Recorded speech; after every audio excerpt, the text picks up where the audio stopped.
আল্লাহ তাআলা বলে, বান্দা শোনো, মৃত্যুর যন্ত্রণা সত্য সত্যই আসবে, যেটার থেকে তুমি নিজেকে পলায়ন করছিলে, মরতে তুমি কখনোই চাচ্ছিলে না, কিন্তু এটা শুনে নাও, যে মৃত্যু তুমি কখনোই চাও না, সেই মৃত্যুর যন্ত্রণা তোমার আসবেই আসবে।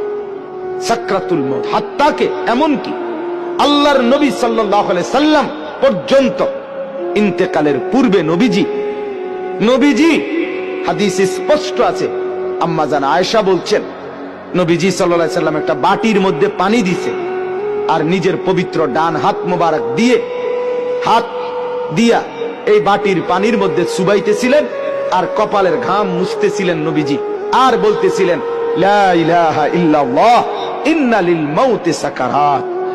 আল্লাহ, আপনি ছাড়া আর কোন ইলাহ নাই, আহা মৃত্যুর তো বড়ই যন্ত্রণা। নবীজি বলতেছিলেন, খুদ রাসূল বলতেছে, যার কষ্ট হওয়ার কোনো কারণ নাই, শুধু আল্লাহ তাআলা দেখাচ্ছিলেন, বন্ধু আপনার উম্মতের হালাত কেমন হয়। নবীজি বলতেছিলেন, হায় মৃত্যুর তো বড় যন্ত্রণা। হযরত ফাতেমা রাদিয়াল্লাহু তাআলা আনহা, ওই হাদিসে আছে, ফাতেমা রাদিয়াল্লাহু তাআলা আনহা তখন কাঁদতেছিলেন, নবীজির মেয়ে, আর কাঁদতে কাঁদতে বলতেছিলেন, ওয়া কারাবাহ ইয়া আবাতা, আরবীয় আফসোসের বাক্য, হায় আমার আব্বা, না জানি আপনার কি কষ্ট হচ্ছে। আল্লাহর নবী সাথে সাথে বলছে, লা ইয়া ফাতেমা, না না ফাতেমা, কষ্ট হচ্ছে না, লাইসা আলা আবিকাল কারব বাদা হাদাল ইয়াউমি আবাদা। সুবহানাল্লাহ। বললেন নবী, ফাতেমা শোনো, আজকে তোমার বাবার জিন্দেগীর কষ্ট সমাপ্ত হচ্ছে, আজকের পরে আর তোমার বাবার কোনো কষ্ট থাকবে না।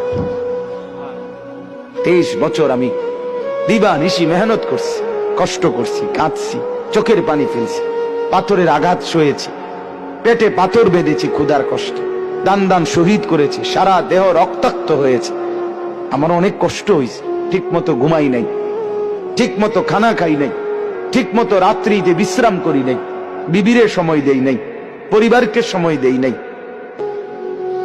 কাউকে ঠিক মতো সময় দিতে পারি নাই, কিছুই করতে পারি নাই দুনিয়ায়, বিশ্রাম, সুখ, আনন্দ, উপভোগ, শুধু মেহনতই করে গেছি, দিয়েই গেছি দাওয়াত, বলেই গেছি দুয়ারে দুয়ারে, দাঁড়ে দাঁড়ে, বার বার বার বার বার বার বার বার।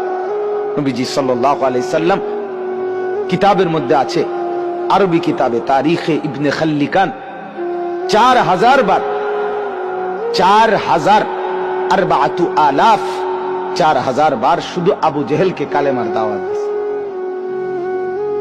বুঝে ধরে মিয়া, রাসূল সাল্লাল্লাহু আলাইহি সাল্লামকে চিনলেন তো নাই, অনর্থক ভালোবাসার এক অভিনয় করছি।